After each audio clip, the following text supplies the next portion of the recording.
Hi friends good afternoon आपण समस्त मो तरफ नमस्कार। आशा करुँची आपण मैंने समस्ते भलरे थे मु भी भलरे अच्छी। चलतु वीडियो आरंभ करवा किंतु वीडियो आरंभ करने पूर्वर आपण मन को किसी तो करने पड़े जोटा कि आपण मैंने समस्ते जानीगले तथापि मु आउ थे मन पकई दूची।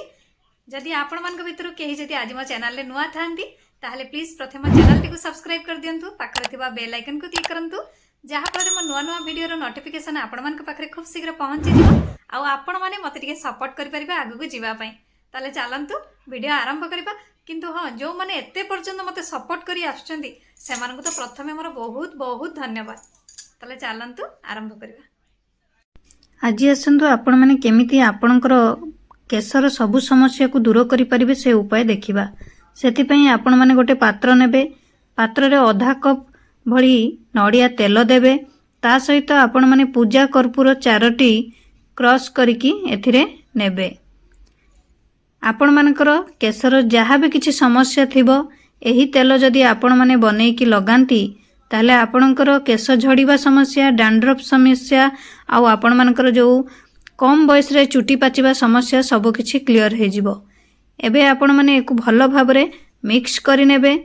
मिक्स कर नै सारिला परे आपण माने एको डबल बॉयल करि पारंती किंतु एथिरे हमर कर्पूर अछि, कर्पूर निया धरिबार संभावना अच्छी, तेणु ताकू डायरेक्ट गैस रे न बसई कि डबल बॉयल हवा पई आपण माने एमती उपाय रे जोटा कि गरम पानी आनी ता भितरे आपणकर एही तेलटी को रखी डबल बॉयल आराम से करि परिबे। एमती आपण माने डबल बॉयल करि नै सारला परे आपण माने एको काच कंटेनर रे जोटा कि एयर टाइट कंटेनर रे रखी बहुत दिन पर्यंत एको व्यवहार करि परिबे।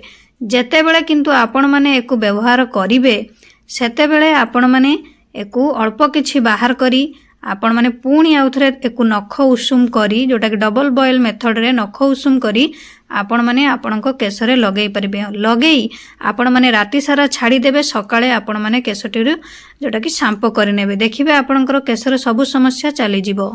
आशा करछि आपण मानको वीडियोटी भल लागिथिबो। मु ताले रहूची पुणी देखाबो नेक्स्ट वीडियो रे किंतु आपण माने please like comment share subscribe करिया पे भूलिबेनी।